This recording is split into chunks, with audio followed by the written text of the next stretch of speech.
امید ہے آپ خیریت سے ہوں گے۔ دوستو، آج کی ہماری ویڈیو کا موضوع ہے بھوک، اور کچھ حقائق ہم پراٹھا کھانے والوں کے بارے میں بھی آپ کو بتائیں گے۔ دوستو، بعض حکماء نے لکھا ہے کہ بھوک بھی ایک مرض ہے اور اس کا علاج غذا ہے۔ اس کا مطلب یہ ہے کہ جب تک مرض کی طرح تکلیف دہ نہ ہو، غذا نہیں لینی چاہیے۔ ہم یہ کہتے ہیں جب غذا کھانے سے امراض پیدا ہوں تو غذا کھانا چھوڑ دینا چاہیے، کیونکہ سوائے چوٹ اور گر پڑنے اور بیرونی حادثات سے کوئی مریض بغیر ضرورت غذا اشیاء اور دوا اور زہر کھانے پینے کے لیے نہیں پیدا ہوتا۔ انتہائی بھوکا انسان بھی کمزوری کا احساس ضرور کرے گا، مگر یہ نہیں کہے گا کہ وہ مریض ہے۔ بھوک کی شدت ہی ضرورت غذا کا اظہار ہے، اور یہی ثقیل اور زیادہ سے زیادہ غذا کو ہضم کرا دیتی ہے۔ بھوک دراصل ایک زبردست قوت اور اللہ تعالیٰ کی نعمت ہے۔ بھوک کے معنی یہ نہیں ہے کہ چند لقمے کھا لیے جائیں، بلکہ ایسی بھوک جو انسانی معدے کے خلا کو پورے طور پر بھر دے تاکہ طبیعت میں ہضم کا دباؤ پوری طرح کام کرے۔ مثلاً ایک انسان کے پیٹ میں اندازاً درمیانہ درجہ کی 3 روٹیاں پڑتی ہیں، تو یہی اس کی بھوک ہے۔ اگر 3 روٹیوں سے پیٹ بھرنے والا 1 یا نصف روٹی کھائے گا تو یہ اس کی بھوک نہ ہوگی، اور یوں ہی بغیر ضرورت صرف خواہش یا شوق سے کھا لیا ہے۔ ایسی غذا میں ہضم کا دباؤ پورا نہیں بنے گا اور غذا پڑی رہے گی اور متعفن ہو جائے گی، جس کا نتیجہ امراض کا پیدا ہونا ہے۔ کم کھانا۔ غذا کم کھانے کے متعلق ایک بہت بڑی غلط فہمی پیدا ہو چکی ہے، لیکن اس کی حقیقت سے کوئی واقف نہیں ہے۔ بعض لوگ اپنی کم خوراک پر فخر کرتے ہیں کہ وہ صرف چند لقمے کھاتے ہیں، لیکن حقیقت یہ ہوتی ہے کہ ان کے پیٹ میں بہت سی غذا غیر ہضم پڑی رہتی ہے، جس میں ہر وقت خمیر اور تعفن پیدا ہوتا رہتا ہے جو ان کو زیادہ کھانے نہیں دیتا۔ جب تک پورے معدے کی بھوک نہ ہوگی، کھانا نہیں کھانا چاہیے۔ کم کھانا صرف اس کو کہتے ہیں کہ بھوک تو 3-4 روٹیوں کی ہو مگر 1 روٹی کھائی جائے۔ یہ صرف صوفیاء کرام کا کام ہے، جو کہ بہت مشکل ہے۔ اس بھوک کی روشنی میں ہم نے چند اصول ترتیب دیے ہیں تاکہ ہر شخص فائدہ اٹھا سکے، کیونکہ تجربہ نے بتایا ہے کہ ہر شخص بھوک کی صحت کو سمجھ نہیں سکتا اور کھا لیتا ہے، پھر تکلیف اٹھاتا ہے۔ دوستو، اب بات کرتے ہیں ہم ان چند اصولوں کی۔ نمبر 1، ہر ایک غذا کے بعد دوسری غذا کم از کم 6 گھنٹے بعد لینی چاہیے، کیونکہ پوری غذا 12 گھنٹوں میں ہضم ہوتی ہے۔ 6 گھنٹوں میں وہ معدہ اور چھوٹی آنتوں میں سے گزر کر بڑی آنت میں پہنچ جاتی ہے۔ اس طرح وہ ہضم سے جو غذا خراب ہو جاتی ہے اس سے بچ جاتا ہے۔ نمبر 2، 6 گھنٹے کے بعد بھی یہ شرط ہے کہ بھوک شدید ہونی چاہیے، ورنہ اور وقفہ بڑھا دینا چاہیے۔ البتہ اس وقت میں پانی پیا جا سکتا ہے۔ نمبر 3، غذا خوب پختہ اور پکی ہوئی ہو اور ذائقہ کے مطابق ہونی چاہیے۔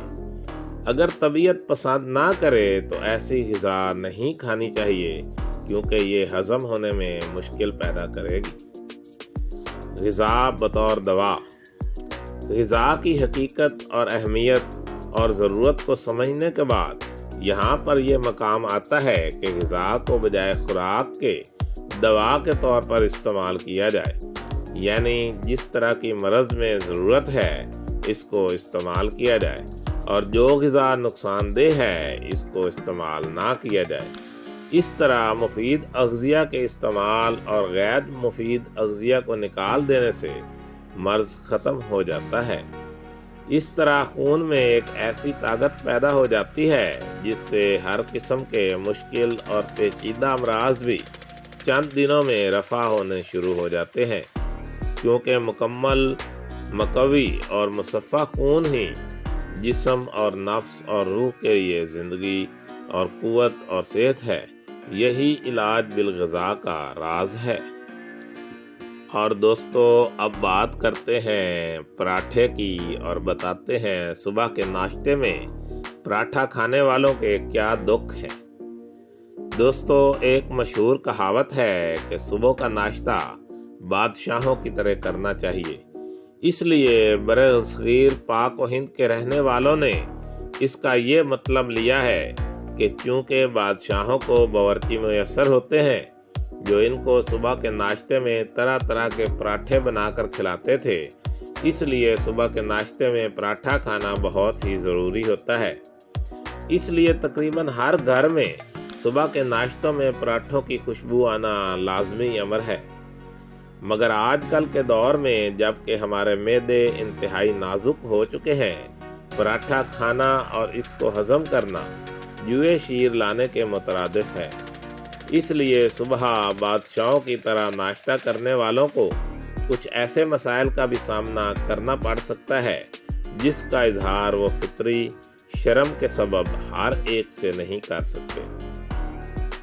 پراٹھا چونکہ ایک بھاری غذا ہے جس کے سبب اس کو کھانے کے بعد معدے کی جانب سے سرزنش ایک فطری عمل ہے، مگر دفتر جانے کی جلدی میں اگر معدے کی اس کال کو نظر انداز بھی کر دیں تو دفتر جاتے ہی کام کے بجائے باتھ روم کی حاضری لگانا ضروری ہو جاتا ہے۔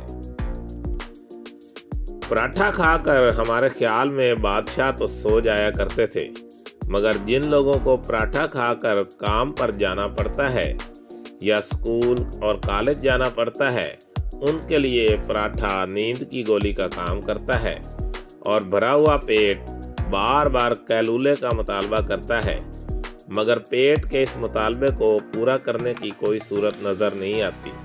نتیجہ ہوتا ہے کہ روتے دھوتے پراٹھے کے ہضم ہونے کا انتظار کیا جائے تاکہ چاقو چوبند ہو کر بندہ کام کر سکے۔